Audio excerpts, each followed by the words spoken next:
So for those who don't know me, I'm Dr. Eric Trumble. I'm the congenital neurosurgeon in Sioux Falls here with Sanford. Dr. Sean Vong is my new partner. He just finished his training at University of Cincinnati Children's, board eligible in adult and pediatric neurosurgery. We had a pediatric brain tumor come in yesterday, and he is operating on them now. So I'm going to be doing his side of the talk and my side of the talk.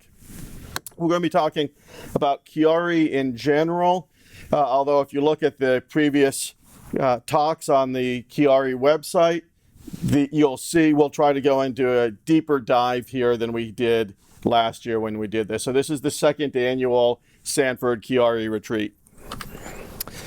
Dr. Vong has a couple of things up there. So this is why Dr. Vong should be talking about it. The Mayfield Chiari Center is a busy Chiari center in Cincinnati.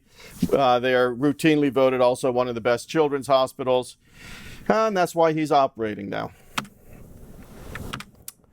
So some general stuff. Dr. Chiari, these are named after a physician, the first Austrian pathologist to have named all of these issues. Originally, he described 4 different types. Most of these were done on autopsy. He was a pathologist. There's multiple different kinds of Chiaris. Generally, we talk about Chiari 1 through 4. These 1.5, 2, 2.5, 3.5, and zeros. We'll talk about a little bit why we're using these different definitions now. So essentially, they are all hindbrain anomalies. This is looking at the base of the skull. So we have the foramen magnum here. The foramen magnum is the only hole, at the base of the skull.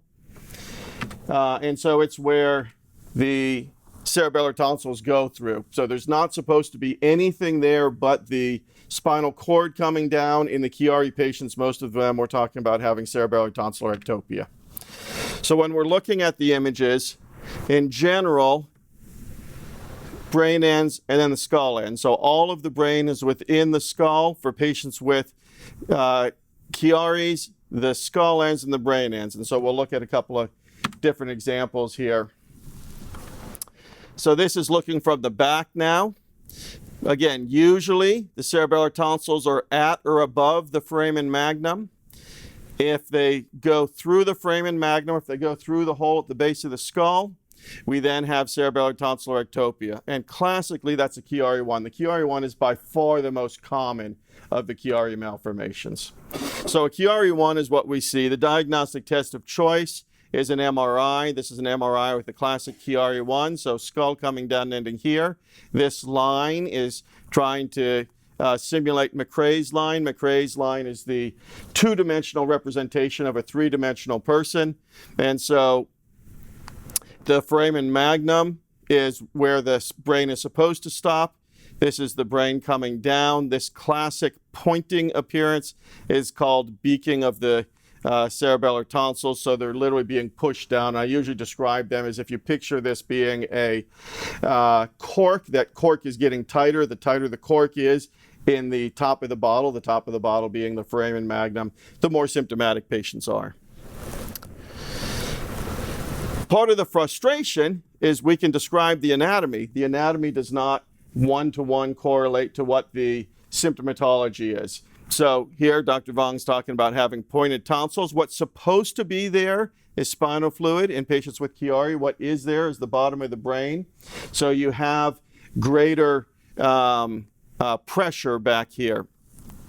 Classically, any Valsalva maneuver, anything that raises your intracranial pressure, will push those cerebellar tonsils down a little bit further. So coughing, screaming, straining out bowel movement, heavy lifting, any of those can classically make Chiari symptoms worse.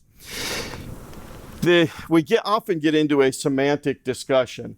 When I was in training back in the 90s, any bit of cerebellar tonsillar ectopia, any piece of the brain that went through the foramen magnum was considered a Chiari 1 malformation. Several years ago, they changed that definition to be needing to be more than 5 millimeters of cerebellar tonsillar ectopia. So what do we do with those patients now who have 0 to 5 millimeters of cerebellar tonsillar ectopia?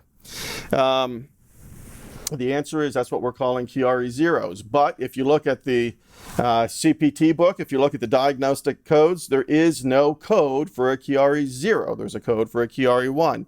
And that's why you'll often see radiologists being more careful in their phrasing. So one of the things that Dr. Vaughn was trying to do is look at, in general, 3 to 5% of the population is walking around with some degree of cerebellar tonsillar ectopia. One of the frequent questions I get is there a genetic component to this? And almost certainly there is, but it's not a one-to-one. It's not as simple as Huntington's chorea or many of the other neurological diseases, where you can say it's specific this gene that causes this abnormality. It's probably multifactorial. However, if you have a first-degree relative, so if you have a patient with a Chiari, you have somebody in your family who's known to have a Chiari, you increase the risk of first-degree relatives. So if I have it, that means my kids, my siblings, my parents have an increased risk. That risk is about 15%.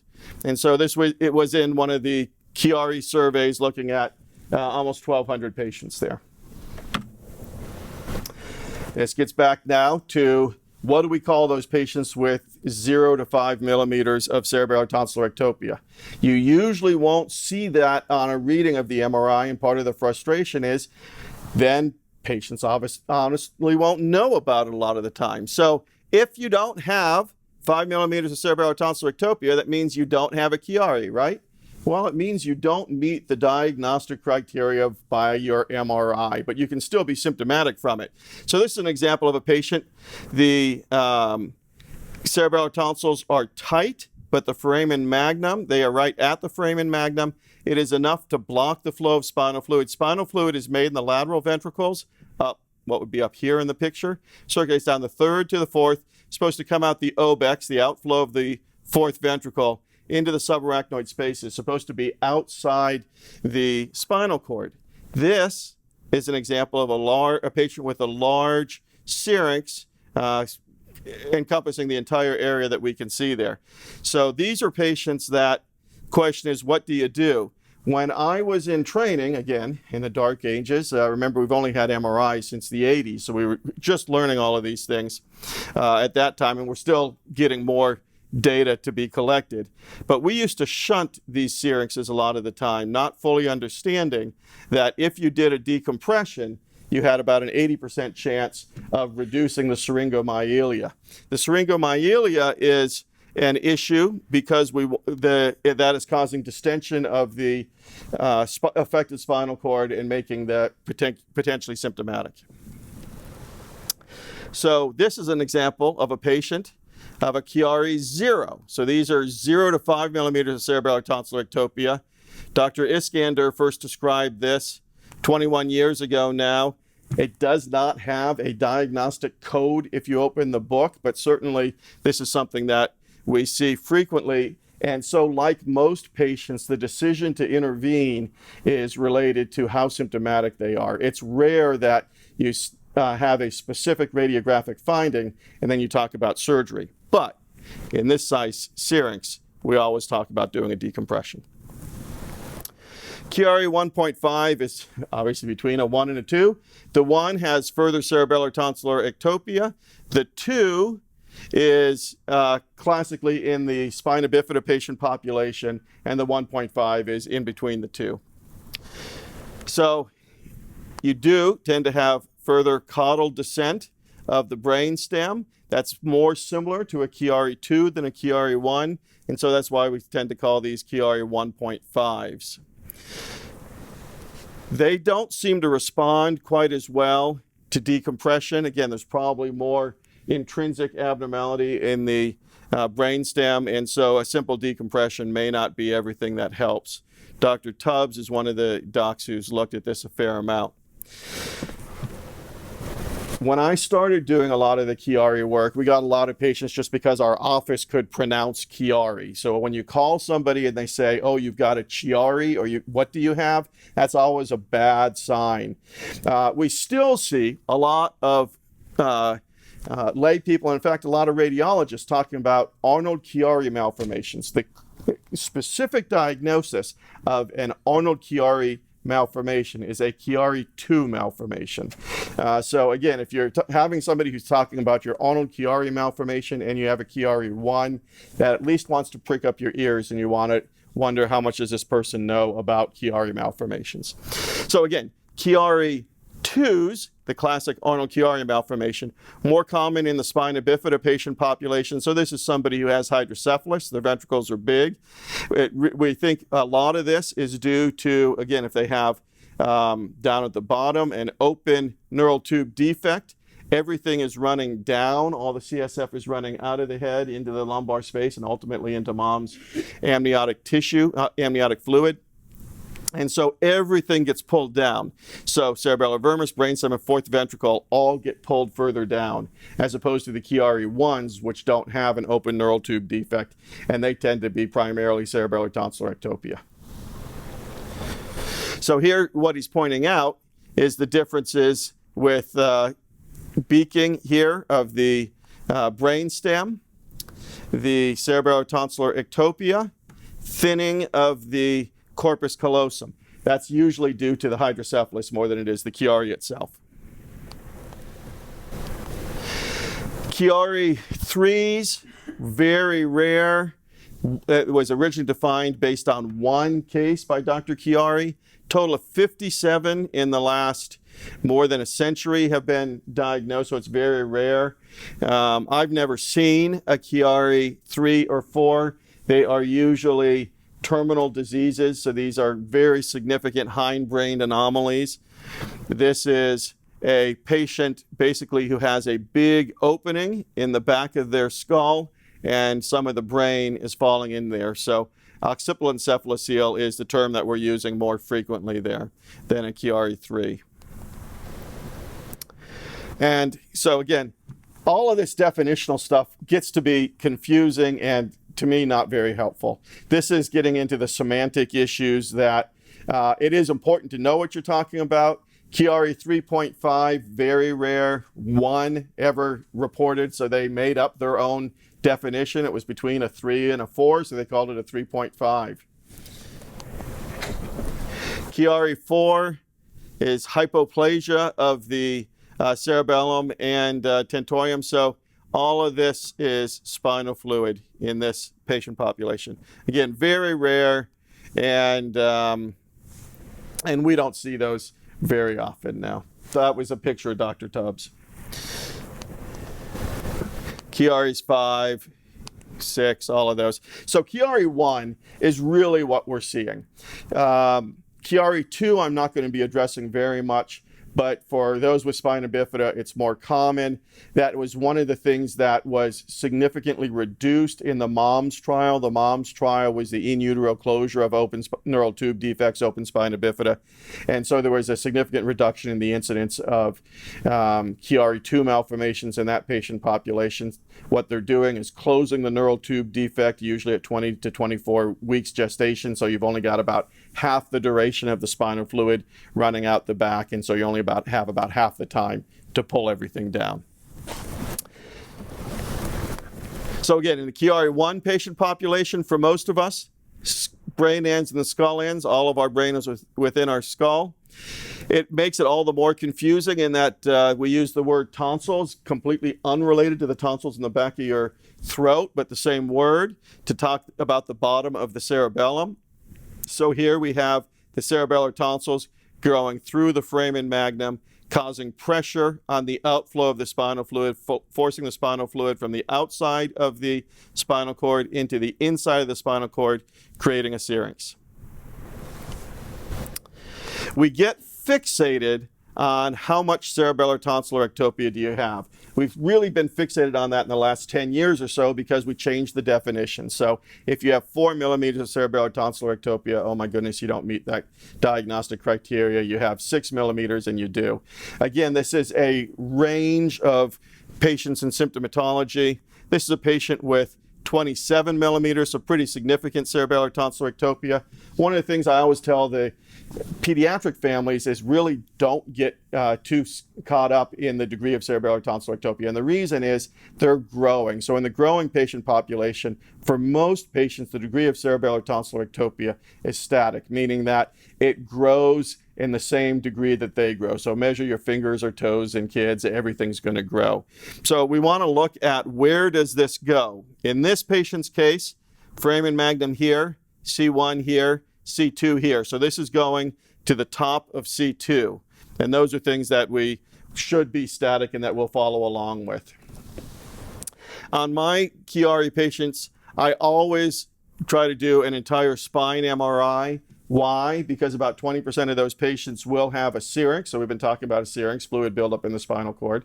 Or they may have a tethered cord as well, abnormality at the bottom of the cord. Embryologically, the top of your spinal cord and the bottom of your spinal cord are closing at about the same time, and that's typically at about 28 to 30 days gestation, so potentially before your mother even knew that she was pregnant.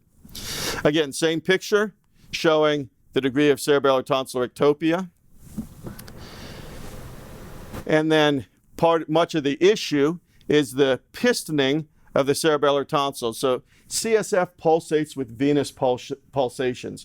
We should have consistent flow of the spinal fluid. If you have a cork in that bottle, it's going to block the flow of spinal fluid, and that's one of the reasons many of the Chiari patients become symptomatic. There's lots of reasons to have this. So we think that many of them are a combination of a bony defect, a small posterior fossa, and a brain defect, the cerebellar tonsillar ectopia. Any mass effect can get into it. So why does the pediatric neurosurgeon do a lot of this? We do a lot of this because we do posterior fossa craniotomies more than anybody else. The most common solid tumors in kids are brain tumors. Brain tumors are more common than liver cancer, lung cancer, any other kind of solid cancer. The only cancers more common in kids are leukemia and lymphoma, and those are treated with chemotherapy, not with surgery. The most common location for a brain tumor in kids is the posterior fossa. So we're essentially doing a Chiari decompression, except going in further. And as I mentioned, that's what Dr. Vong is doing as we're talking. So much of the frustration is what's going on with the patients and can we figure out how we're going to make them better. The surgeon always likes looking at the patient's insides, but the reality is we don't want to make the MRI better, we want to make the patient better. And so trying to figure out what's going on with the patients is the key.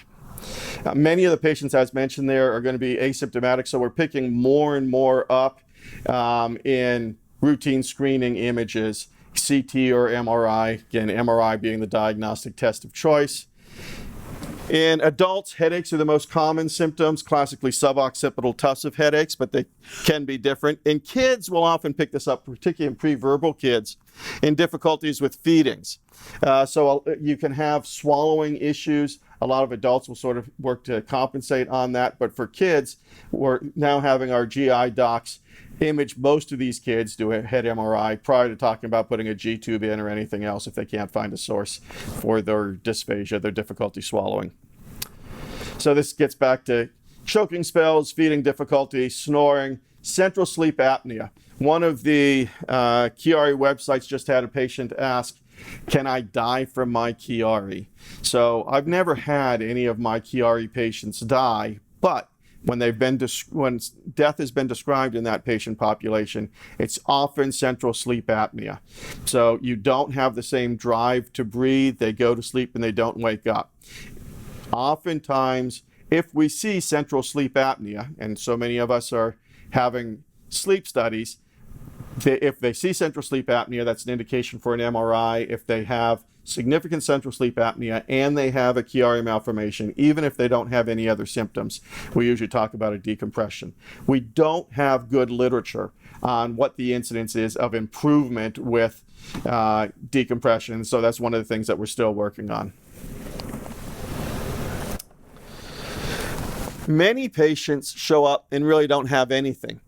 But one of the things we're looking for is spasticity. The Chiari Severity Index was published about 4 years ago now, and that looked at what's the likelihood of outcome with decompression. What they found was if your symptoms were classic Chiari headaches, decompression had about an 81%, I usually say 80%, but the study said 81% chance of success. Conversely, if you were myelopathic, if you had increasing reflexes, gait disturbance, all that other stuff that he mentions on this slide, your success rate dropped down to 58%. So if you reverse that, you've got a 19% failure rate versus a 42% failure rate. So that's telling us that there's some degree of damage to the spinal cord, or potentially the bottom of the brain, below the level of resolution of the MRI. And that's usually an indication if we see a myelopathic patient with a Chiari with no other source, we again talk about doing a decompression in order to maximize the chance of catching them at that 81% versus the 58%.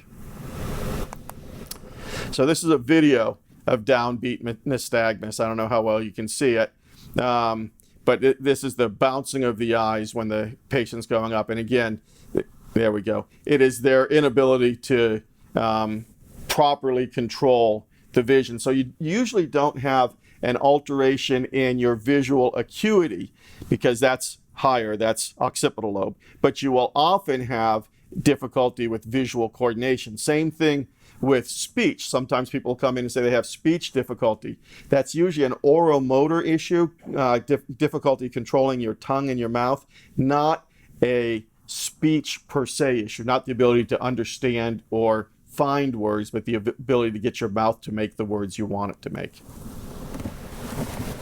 So this is an example of actually a nice CT. So this is a CT with 3D recons that's showing some cerebellar tonsil ectopia. We miss Chiaris on CTs a lot. So a CT is really a scanning study to make sure you don't have anything big, no blood clot, nothing else like that. But part of the workup really then is an MRI. So the MRI is the diagnostic test of choice in the Chiari patient population. And again, cerebellar foramen magnum coming down here, cerebellar tonsils coming down here. This is the posterior arch of C1. So this is a cine MRI. And what we're trying to show here, this is a video, and this white is CSF flow, and you can see CSF flow anterior, but you don't see it posterior. You don't see it in the back. So the cork is blocking the flow of normal spinal fluid in that area. I don't use cine MRIs very much. Cine is like cinema. It's the same as a flow study. I don't use them that much in my preoperative evaluation because really the decision is made more based on symptoms than on images. But if you do have obstructive posterior flow, there is literature to say that you increase the risk, the chance of better outcome. The setting in which I like to use a cine MRI is a post-op setting in a patient who is having recurrent symptoms but has what looks like a well-decompressed Chiari. So if we do a cine MRI in that study and we see obstruction of flow, we assume that there's some scar below the level of resolution of the MRI that is blocking the normal flow of spinal fluid. The frustration with pursuing that diagnosis is we drop our success rate from roughly 80% to about 50% because we don't have any way to completely stop the recurrence of scar. Remember, everybody has their own bias. The surgeon wants to operate, so remember who you're talking to and take that all with a grain of salt. But we want to talk about that. If you're not symptomatic, unless you have a large syrinx, we never talk about operating. All right. So and of those who were found to have a syrinx, this was published now 2 years ago, that were followed for at least a decade, 93.3% remained asymptomatic. So a incidental finding of a Chiari malformation is not an indication for surgery. It's another question we talked about, going from 3 to 5% of the patient population having a Chiari-1 malformation in the general population. If you have a first-degree relative, you increase that risk to about 15%. Question I often get is, if your son has an MRI, should the rest of your family get studies? I do not routinely recommend studies for the entire family because if they're asymptomatic, you're not going to do anything with that data. On the flip side, if they're symptomatic, I have a very low threshold to image them, particularly if there's a family member with a known Chiari-1 malformation.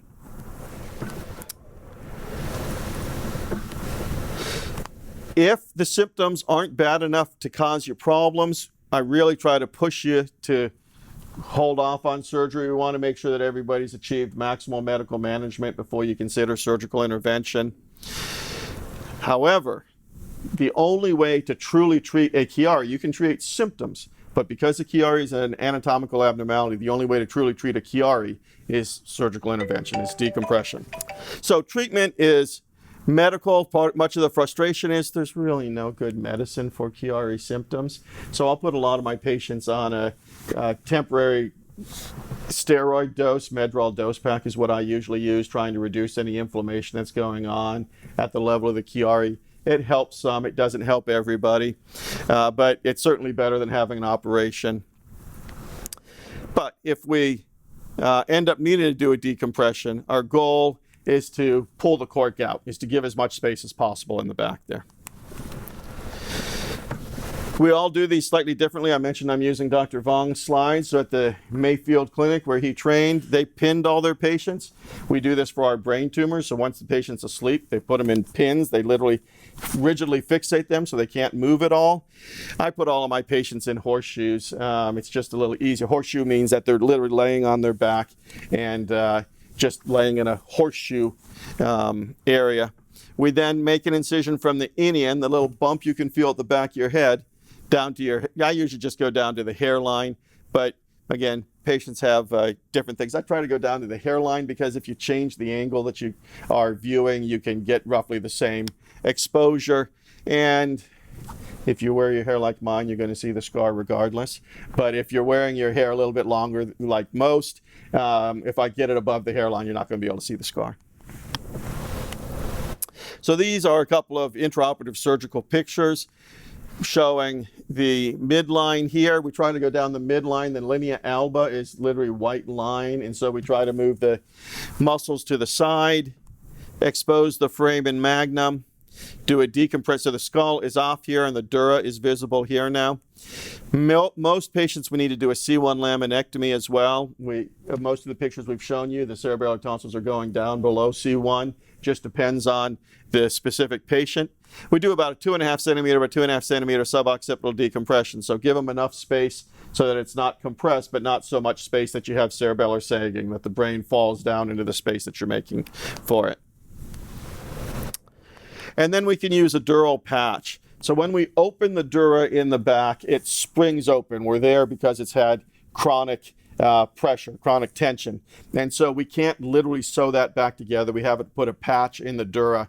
There's pretty good literature now that dural opening reduces the incidence of failure in the Chiari patient population. So most of us are doing dural openings as well. When we put a dural patch in, there's lots of things that were available. So back in the 40s, 50s, and 60s, we would use autologous or use donor dura. So if we use most things, you think about kidneys, livers, lungs, you use it from a cadaver. So that was what we did back before we fully understood. There are certain diseases, Creutzfeldt-Jakob being one of the classic ones, but certain diseases that can be spread from person to person if you use dura from somebody else. So we actually never use dura now, never used it during my career. What we did use was bovine pericardium for years. So the covering of the heart in a cow has a very similar texture to the dura. The dura has a texture similar to skin. For an idiosyncrasy of the medical manufacturing, the vast majority of our bovine pericardium comes from Britain. And in the 90s, we had mad cow disease. And so there were some incidences of mad cow disease in Europe. I'm not aware of any in the US that were spread by using bovine pericardium. Now, lots of us use lots of different things. So there are synthetic grafts that we use. Dr. Menezes, a year or two ago, talked about his experience. He's been using it since the early 2000s, the posterior cervical muscular graft. So the covering of the muscle, the muscular fascia, has a texture very similar. About the last decade, I've been using that, which means you're only using your own body to expand the dura. The other advantage is it grows back. So if we were to go back a month later, we usually can't see where the harvest was taken.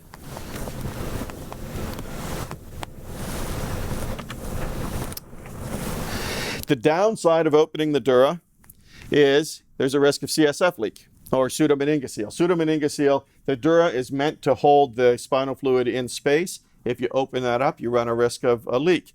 That risk in the literature is about 10 to 15%. If you get a leak, then you need to do something to fix it. The problem with the reason that there's a higher incidence of pseudomeningocele in the Chiari patient population is probably related to a number of things. On my talk, which we're going to get back to in just a little bit, we talk about different connective tissue disorders, but connective tissue diseases will slow down your ability to heal. Remember, we're doing the Chiari decompression because there's been chronic pressure back there. So just like water on a stone, the dura can be thinned. Almost always when they get a pseudomeningocele, it's because a stitch pulled out. So the treatment of that, if they're symptomatic and they don't improve medically, is to go in and do sort of half of the initial operation. We go in, try to find where the hole in the dura is and put a stitch there.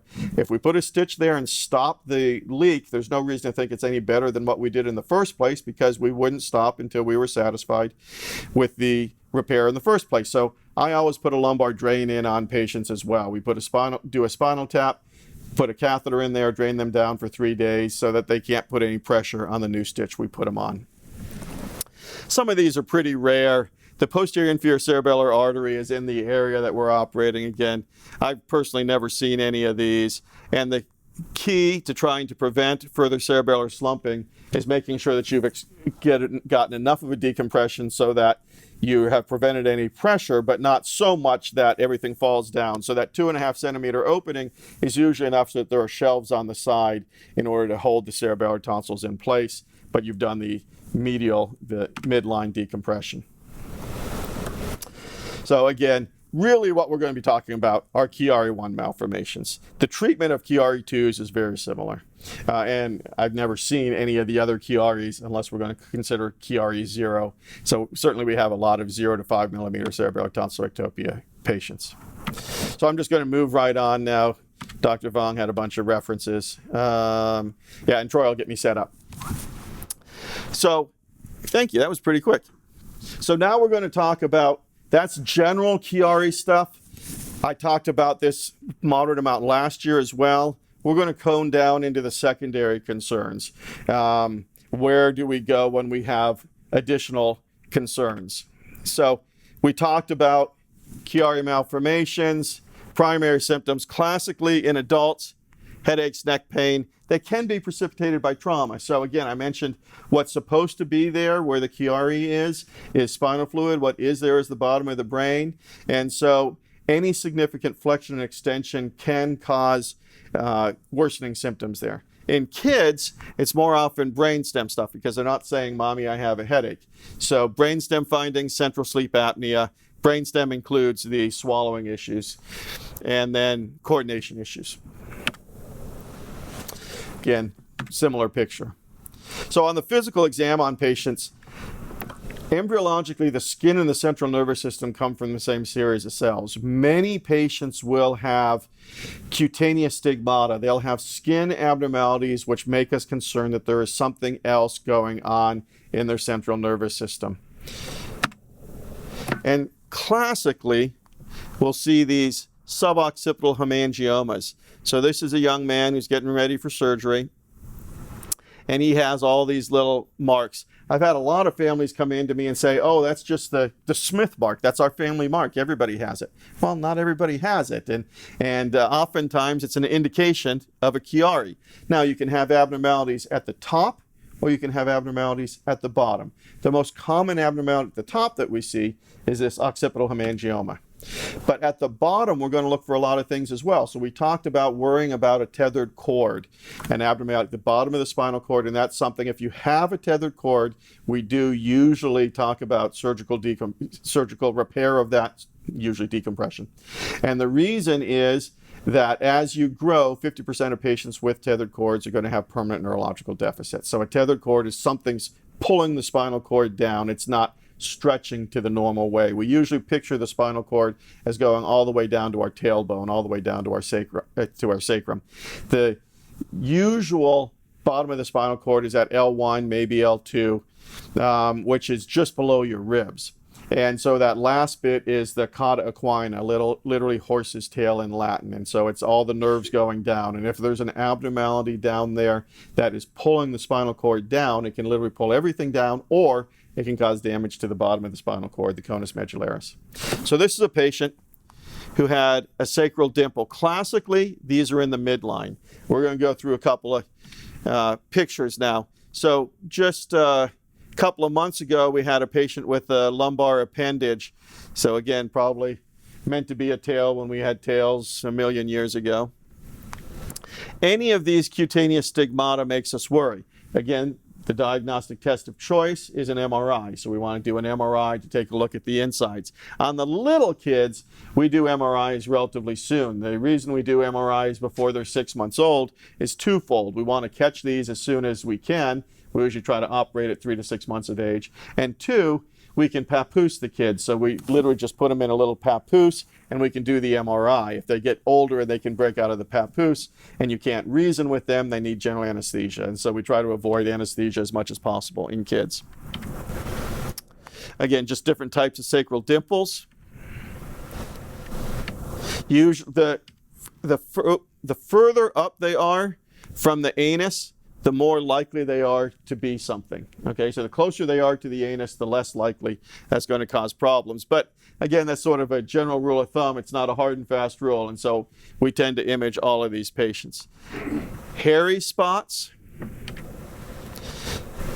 hemangiomas, all of these are an indication this is the gluteal crease. Deviated gluteal crease, any of that stuff. So if you or your partner has it and has a Chiari, we want to be sure that you've had a lumbar MRI as well. I do lumbar MRIs on virtually everybody before I decompress them because I want to be sure I'm not missing.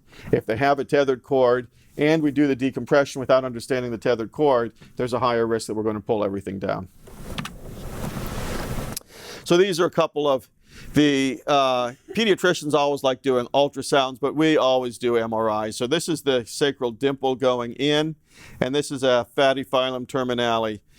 So it's a piece of fat that was meant to get to the surface that didn't quite make it there, is stuck in the filum terminale. The filum terminale is the last nerve made in our central nervous system.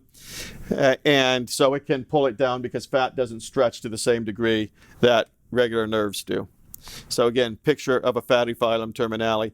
These patients long-term tend to do very well, and they tend to do very well, although this is in the spectrum of spina bifida, their nerves are made normally. That's in contradistinction to the open spina bifida patient population, that their nerves aren't made normally to begin with.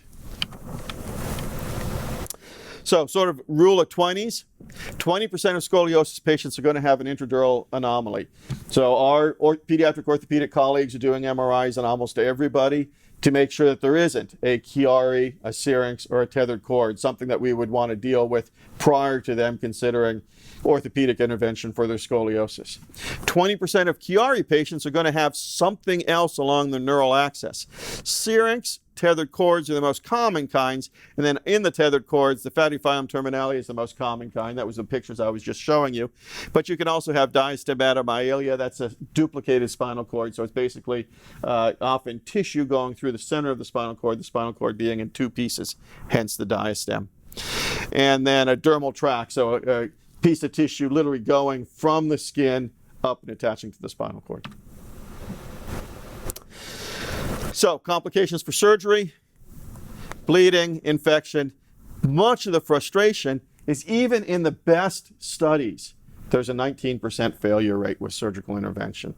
So it's telling us we don't fully understand how to completely work up patients. It'd be nice if everybody got better, but they don't. We talked about the risk of spinal fluid leak, and then bony regrowth. So if we do too small an opening, the body's natural tendency is to close a hole that wasn't there in the first place. We need to do big enough so that it won't grow, small enough so that the cerebellar tonsils won't fall down, and then that's, to a certain degree, age dependent. So kids tend to heal better than adults, and we often can't make quite as big an opening in children as we can in adults. Several years ago, we hosted a Chiari retreat. This is when I was practicing in Orlando. And Dr. Scott, the senior neurosurgeon at Boston Children's back in '03 published this. But what they found was that in their hands, about 50% of patients who were done under the age of 5 needed to have a repeat decompression. In other words, the skull grew back over the opening that they created. And so that's something that we follow closely for the young patients that have been decompressed. In the adults, that risk is low. That risk should be less than 1% for bony regrowth because we make a big enough hole there. The other issue is obviously kids don't have as big a head, and so we can't make as big an opening usually. We talked about the leading cause of death in the Chiari patient population. This was a Chiari 2 malformation, but leading cause of death in the Chiari patient population is central sleep apnea. Now we're going to do the deeper dive, go into what are the other things that are really trendy. So 10, 20 years ago, many of my Chiari patients were diagnosed with fibromyalgia. I'm not going to talk about fibromyalgia because I think that's what I call a trash bag diagnosis. It means you're hurting, but we can't figure out what's going on. So we're going to try to talk about the other things that we can at least have some treatment for. EDS, Ehlers-Danlos syndrome, is a connective tissue disorder that we're seeing very frequently. I don't know how well everybody can see this, but there's lots of different kinds of EDS. And now we're getting more and more genetic studies trying to find out what they are and how we can work them up. I'm not aggressive in my workup with EDS. And the reason I'm not aggressive with my workup on EDS is because it changes their treatment. Not at all. And so there's no good treatment for EDS. I treat all of my Chiari patients as though they have a connective tissue disorder. It's not bad to do the workup, and certainly sometimes patients want to have the diagnosis, but the frustration is there's no good treatment for EDS. Classic EDS has multiple of these, but it's basically hyperextensibility, generalized joint hypermobility. There are multiple minor criteria here as well. The Baton score is something that we often talk about. So a Baton score of greater than 5 is considered positive for the presence of generalized joint hypermobility. A Baton score is this. So it's looking at joint hypermobility. So you get 1 point for all of these for each side. And then 1 point if you can lay your hands flat on the floor while keeping your knees straight and bending forward at the waist. So, if you can pull your little finger back beyond 90 degrees, left or right, 1 point for each. If you can pull your thumb back and touch your forearm, 1 point. Again, left or right, each side. Bending your elbow. So most of us can't move our elbows beyond 90 degrees, beyond straight. If you can bend it more than 10 degrees, same thing with knees. Beyond your midplane, you get a point for each of those. So those are the classic Baton score hypermobility concerns. And usually a positive score is considered 5 or more in kids, 6 or more just because they're more hypermobile than adults. But again, I'm not aggressive in that workup. That's usually done with the treatment is done with rheumatologists. And they usually do the diagnosis. There's no good treatment, and that's part of the frustration. One of the reasons I became a neurosurgeon is my undergrad was engineering. I like looking at something and fixing something. I get frustrated by making a diagnosis and not being able to do anything about it. And so that's one of the reasons I'm not aggressive in my workup with Ehlers-Danlos syndrome. However, idiopathic intracranial hypertension is something that we can deal with. That used to be called pseudotumor cerebri. That's really a diagnosis terminology from the pre-MRI era. Now, most of us use the term idiopathic intracranial hypertension. If you look in the book, it's actually called benign intracranial hypertension. It's not benign to anybody who has it, but that's what the diagnosis is according to the federal government.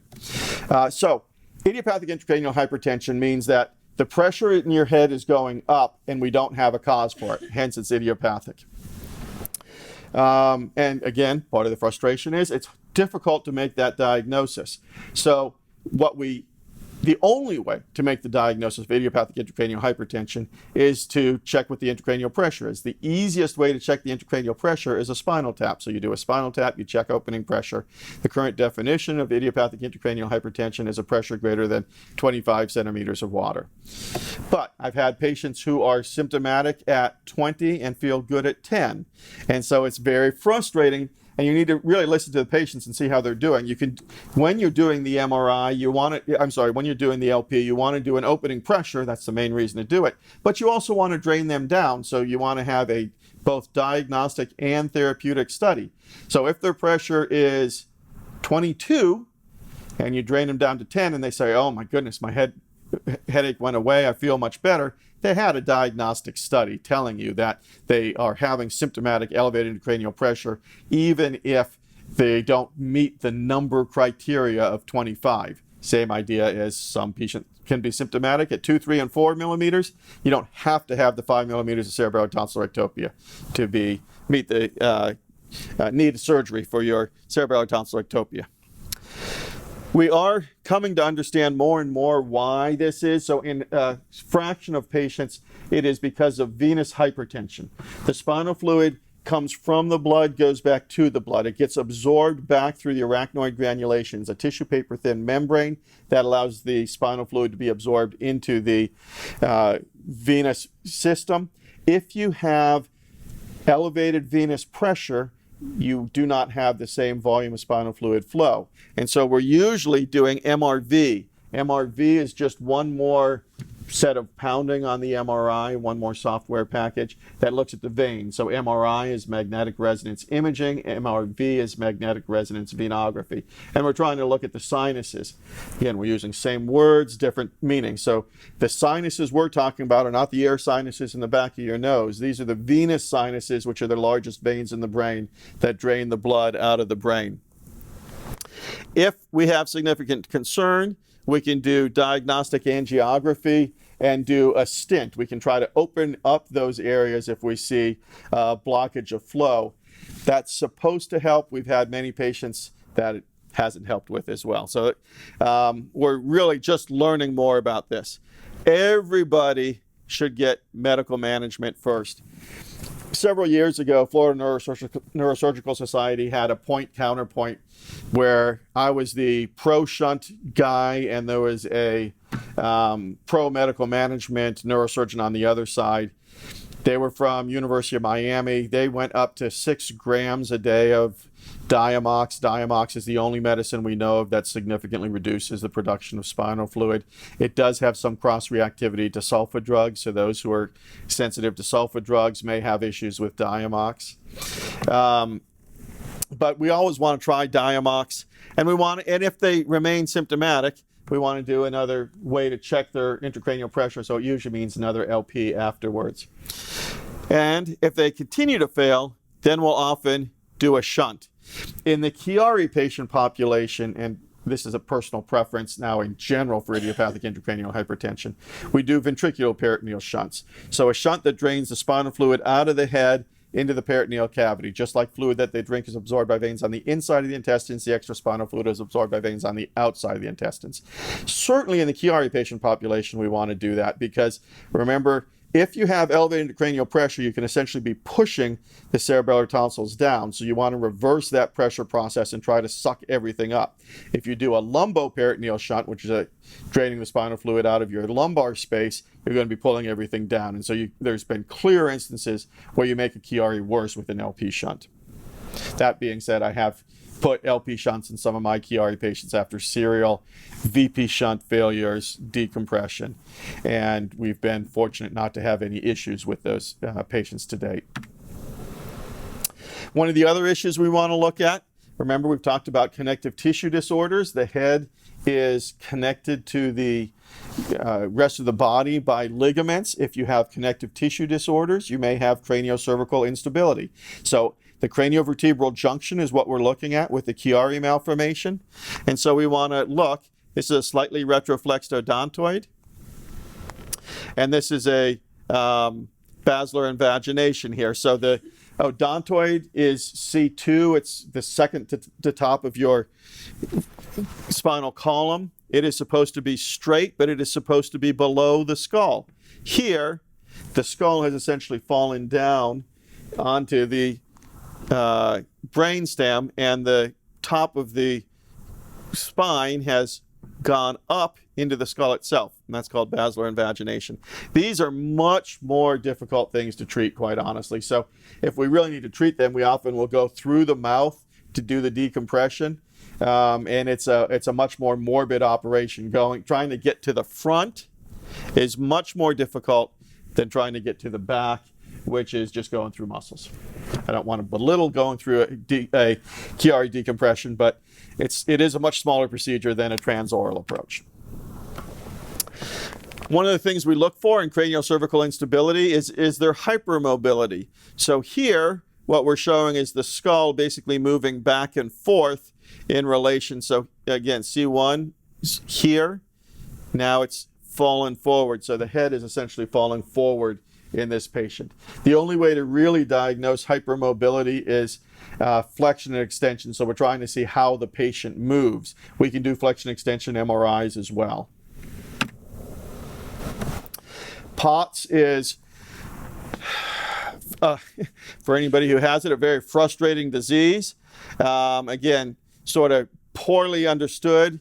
Classically has orthostatic intolerance. This is a dysautonomia issue. So postural orthostatic tachycardia syndrome is POTS. Many of these patients will have sympathetic dysfunction. There are medications that can be tried for that. It is trial and error to see how patients respond to that. Multiple symptoms associated with POTS there as well.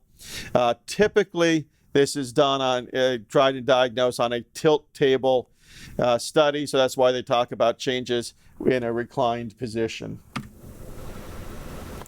So in the patients who have now had their decompression, who have had their full medical workup, but they remain symptomatic, you want to make sure they don't have any of these other symptoms.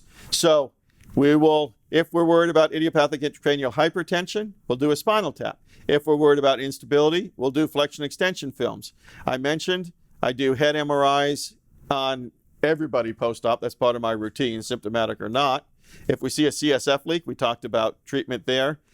I always like doing cine views. Again, the flow studies will show, and if we have persistent blockage of flow at the craniovertebral junction, then we discuss with the patient, is that worth the 50-50 chance? So these are the patients who felt much better for the first couple of months to couple of years post-op, and then became symptomatic after that. We showed a lot of pictures with syringomyelia earlier. If syringomyelia continues and we have an adequate decompression with normal cine MRI, that's when we talk about shunting them. There's lots of different shunts you can do. I usually do a syringo-subarachnoid shunt. That's getting the spinal fluid out of the center of the spinal cord and into the subarachnoid space.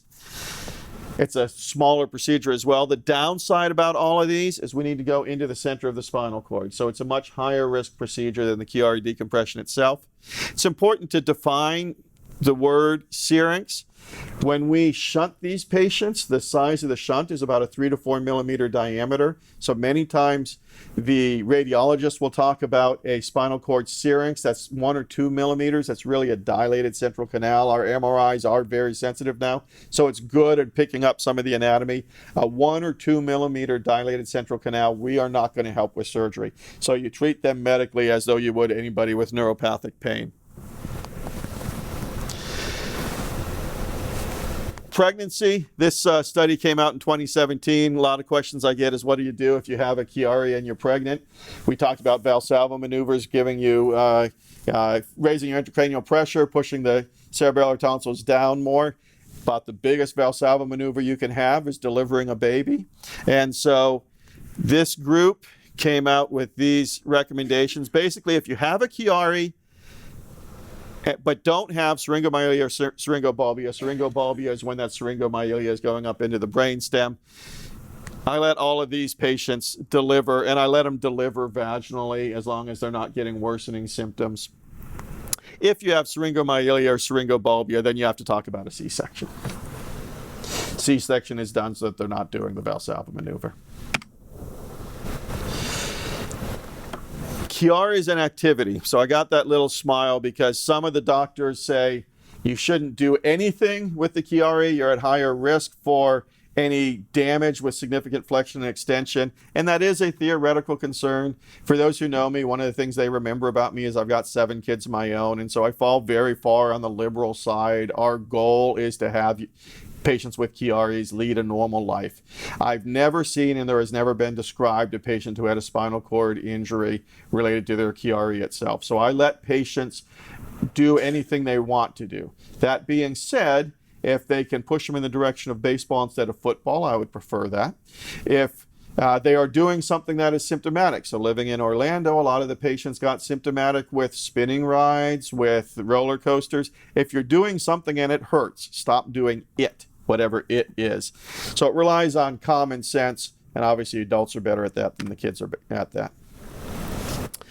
So this is the old CSF logo. But the point I have here is that we really are still working on research. I appreciate Kathy coming down. I appreciate the Bobby Jones group setting us up and letting us work on trying as much outreach as we can here. But I would echo, please go to the website. Please sign up for the patient reviews. We need to know more about the natural history of all of this. Remember, again, I mentioned early on, we have only had MRIs for 30 years or so in any significant fashion. And so we're still really in our infancy in the workup of Chiari and Syringomyelia. Thank you very much, and with that, I'll end.